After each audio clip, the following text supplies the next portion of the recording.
I don't know the answer to that question. Yeah, the answer is no. I understand that they take training classes on ethics, but specifically about the Constitution and Bill of Rights, you don't know that. Given their power to destroy businesses and audit individuals, do you think it would be useful for the IRS to require all of its employees to take a class studying the Constitution and Bill of Rights in order to make positively sure that they understand the concept of government restraint created at our founding? I think it's very important that IRS personnel be well trained. Did you study the Constitution? You're a lawyer, are you not? Or an attorney? I went to law school. You went to law school. Did you study the Constitution? I believe I took constitutional law, but I'm not prepared to take an exam at this time. Meaning, I'll answer any of your questions, but I can't promise, I'm an expert. Expert. Well, you know the First, Second Amendment, and one of my favorites, the 19th, right? You know those. Excuse me? You know those amendments. I'm not. The constitutional amendments. You know the first, you know the second, and you know the 19th. I don't necessarily have the Constitution memorized, sir. Okay. Well, they're pretty general.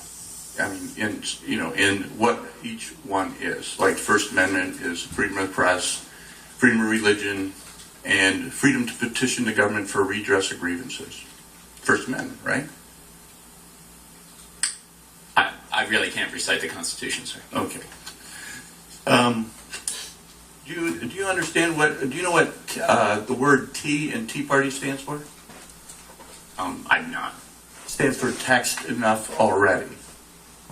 That's contrary to what the IRS wants, I think, because they want to tax as much as possible, don't they?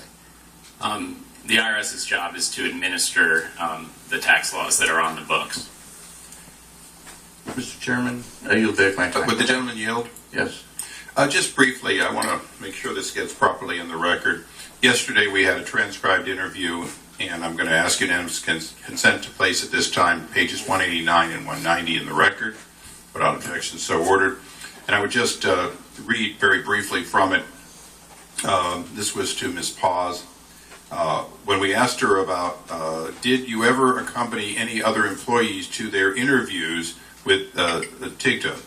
And she said, yes, I sat in on all the interviews, but the arrangement we had worked out with TIGTA was that I would leave at the end of the interview so they could ask anyone interviewed any questions they wanted to ask without anyone else present.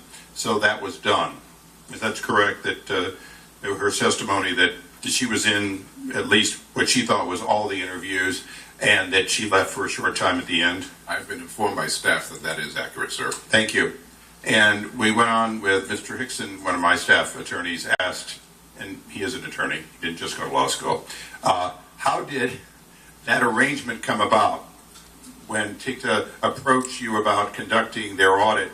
Did you request that you be present at all the interviews? Ms. Paz answered, yes, I believe, ...